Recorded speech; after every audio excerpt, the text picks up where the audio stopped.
मान्यवर, ये हमारे देश की सेना, सीआरपीएफ और जम्मू कश्मीर पुलिस, ये तीनों का एक साझा बहुत बड़ा कामयाबी है, जिस पर 140 करोड़ को नाज होना चाहिए, देश की जनता को नाज। मान्यवर, मैं तो गया था वहां पर जब ये घटना हुई। दूसरे दिन इनके परिजनों को मिला था। 6 दिन की शादी वाली बच्ची विधवा होकर मेरे सामने खड़ी थी। आज तक मैं वो दृश्य नहीं भूल सकता।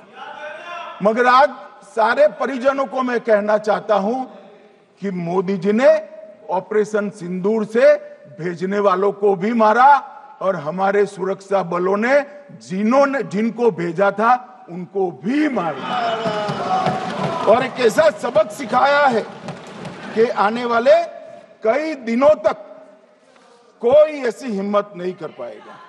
मान्यवर, मैं थोड़ा एनआईए की जांच के बारे में भी बताना चाहूंगा।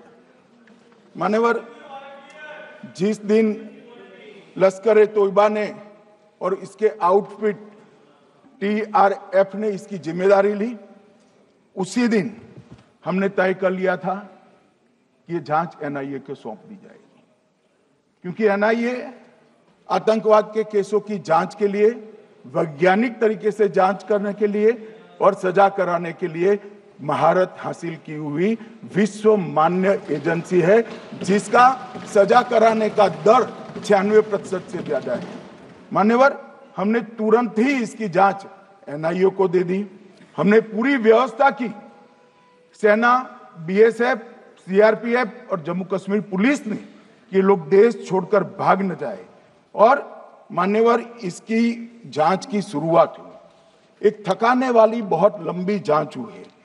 जांच के दौरान मृतक के परिजन जो साथ में थे, उनको सभी को चर्चा किए गया। पर्यटकों, खच्चर वालों, पोनी वालों, फोटोग्राफर, कर्मचारियों, विभिन्न दुकान में काम करने वाले लोगों, कुल मिलाकर 1055 लोगों की लंबी 3000 घंटे से ज्यादा पूछताछ इंफॉर्मेशन के लिए की गई और इस सबको वीडियो पर रिकॉर्ड कर दिया गया। और बाद में इसके आधार पर स्केच बनाया गया और ढूंढते 22/6/25 को एक बशीर की पहचान की गई और परवेज की पहचान की गई, जिन्होंने आतंकवादी घटना के अगले दिन आतंकवादियों को शरण दी थी। उनको अपने ढोक में रखा था। वो दोनों को गिरफ्तार कर लिया गया। अब वो हमारी कस्टडी में है।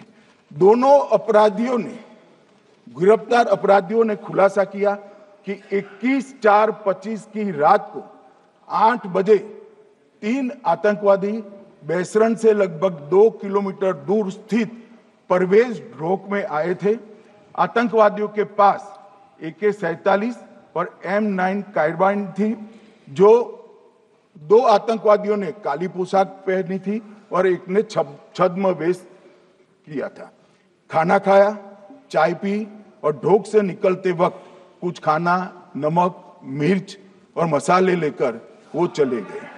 मान्यवर, उस वक्त हमने जिन खोखो को रिकवर किया था, इसको हमने चंडीगढ़ FSL में टेस्टिंग के लिए भेज दिया। और जब चंडीगढ़ FSL में टेस्टिंग के लिए भेजा गया तो वही राइफल से एप्को आतंकी हमला हुआ था, वो भी निश्चित हुआ। तो आज इसके साथ साथ दूसरे एप्को आतंकी हत्या को अंजाम देने वाले आतंकियों का भी इसके साथ ही समाप्ति हुई है, उनको मार दिया गया है। मान्यवर, और इसके बाद में स्केच बनाया गया। गिरफ्तार किए गए दोनों आरोपियों की माता जो थी, इन्होंने ये तीनों आतंकियों के मृतदेहों को पहचान लिया है। दोनों आतंकवादी घटना में साथ लेने वाले उनके साथियों ने भी पहचान लिया है। और अब उसकी FSL की पुष्टि भी आज सुबह 4 बजे हो गई थी। अब मैं जांच का पूरा ब्यौरा बताना चाहता हूं। मान्यवर, ये हमले में 3 पाकिस्तानी आतंकवादी थे।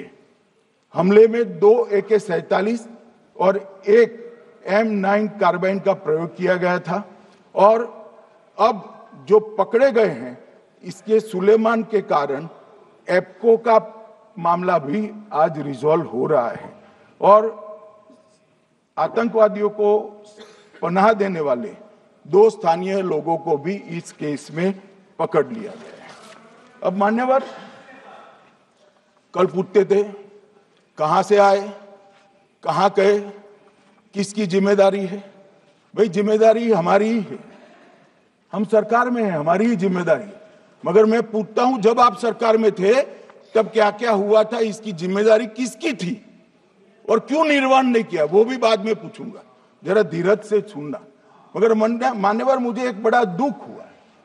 कल इस देश के पूर्व गृह मंत्री चिदंबरम जी ने सवाल उठाया कि क्या प्रूफ है कि ये आतंकवादी पाकिस्तान से आए।